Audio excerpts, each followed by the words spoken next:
Yetrans na for ye di enkomo ahodo na yura eye lawyer Kobi Amwa Esquire eye campaign team member the man manyamfo ora Kennedy wa hene Agyapong no den sama do pina na dia tudwa e for 2024 abato Ghana for koto ye and so ama NPP amanyoko yura Dr. Alhaji Bawumia ne nim se ne no si ye campaign se mo first year no ema menom ne ade no de yura Bawumia wa fa wie no ne ade na so Ghana for first year no amfa anso so ama no ne ade na no ana di tudwa no wache se de ntia NPP amanyoko no defeat ye e wa abato no mu nyina ye se unsuitability of a candidate NPP amanyoko ko yina face na economy no enso ya de na aginse mo pa a chese enye asanketo ni nyina ka ho bi ana enam so ema NPP amanyoko no e defeat ye wona no abato no enso so emu ye transfer fei ye di ensem no ho enko na nsa na yenko na ye tie lawyer aye Kobi Amwa ye ba be transfer fei ye di ensem no so ho nkomo ankasa. Yes. What were the reasons? So one of the main reasons that why NPP lost the election, I think that one was the suitability of our candidates. Okay. Because and like also the economy. Okay. Now I won't say totally that he may have been the reason why our economy went bad. There were so many factors, which we all agree. There were so many factors, like from Russia-Ukraine war and other things, that definitely affected our economy. But mind you, he had been painted as the face of the economy. Right. Prior to the election, he was the one that the party had marketed as being the one to rescue the country from its economic woes. Because the country prior to NPP had been IMF candidates for 17 different times. Right. And we felt that we needed someone who would have a good grasp of the economy. This was what we actually sold to Ghanaians. Ghanaians agreed. Then when we came, unfortunately, these were the issues we faced. Now, NPP tried to explain to Ghanaians, there were a lot of issues which was not necessarily because of him, but the Ghanaians listened to us. The verdict was clear. So this clearly shows that Ghanaians believe that he had promised to fix the economy and he didn't fix the economy. So NPP was punished in the last poll. And by virtue of this, now, especially now where, I think NDC, under NDC, the indicators look good.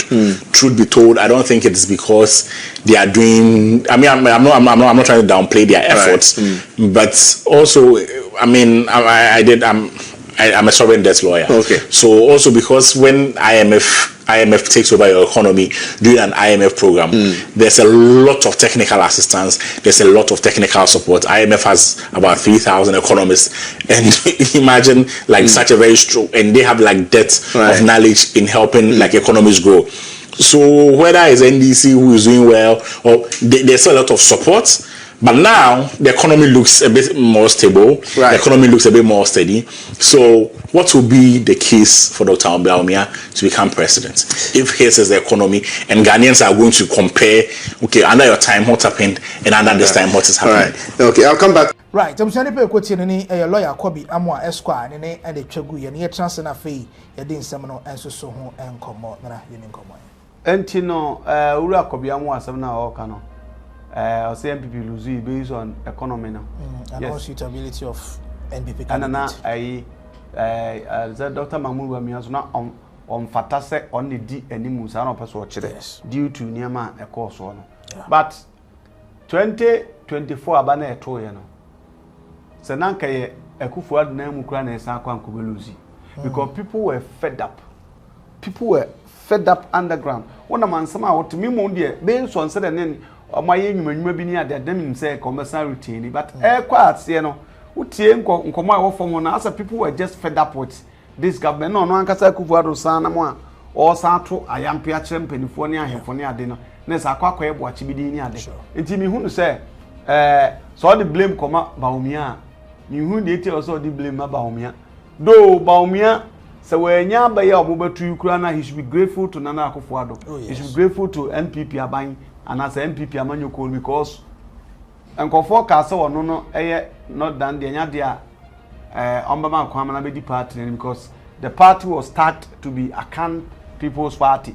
So what I say but sana entesa amama Mahmoud Bawumia kwan wabegina party na name as flag bearer akọ ehuri na reform ya sanso apagya no so person sa ko bi ni nyina kire say sa perception na dan kofo tirim no entesa eti aba bedrum re untu mfa sobo enkonkobon no because enyo na ye bibi amanko atia eyebo na manka mutia mpam no when you had the chance to preach about the party no amuja oye owosisi pia ne bi nyame na shira yen na shi omo ene ade we suja kekeba alobede ene ade ndizane manyina were contributional factors into unwie na mfa sobo nkobo Mahmoud Bawumia se wono na onfata na de so wanya obi a sabi ne nguma sua kwa animu to the point so akwa eduma World Bank da na so nsi utu say obedi party na what else do you want e dey baby na nka ape ene ade tinema anko ye but say no someone will say research na che say somebody else should be brought in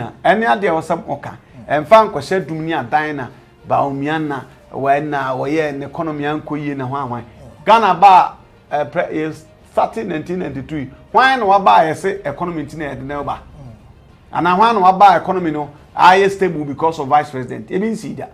So what I say? Park say Shatta or by John Mahama or by Aliu Mahama or by Bawumia Swaba. Bawumia agidi because the vibrancy the whole vice president Toma Benina doing propriety there John Mahama. So what I say vice president I say or shadow president name say Mahama. But they say Bawumia so near Kufuad no. Bawumia so 18 because as a vice president. Sure. It's an man na ya ye dim ko bi o say ye de nkomo fair for her because ono ye economy na wan tumi anya ni ade no. When we all know say friend say finance minister former finance minister Ken Oforiata Kofi bosu dete ye know the other ba say maybe na so semina me fa na juma ina me so no mi hu se de o ye no fonso bi o nti so ga James me no mi konko ye fu na ze o kra no we asa wona o chem de me ye ze de me kan o ti ase but not the less when the time comes there was you to find me de consider why not you can just so we said that no untu fasobo enkonkobo Bawumia e ma ne because untu fasobo mo no nko a so all the body fa bo mu nyina Ken fine wo kasama Ken obi enim se sabi wo ye adwuma de but at the larger scale say abenwa Ghana kunwa de ye chacha ne nyina ekoto so what I say because ye wo everyone say obi wo no mo a oye voicious oye vibrant to okukuam bad ne babodwom a ontumi nye huyi emre bi Mr. Yameche ko castle ma me bi oye funeral announcement na said oye announcement jeje ho no ya na papa say me de ma mi bi kwesini ko fa ma mi bae enya number 1 striker be bo go ya tumama ya sese na ma wie ya ka say action say pacho say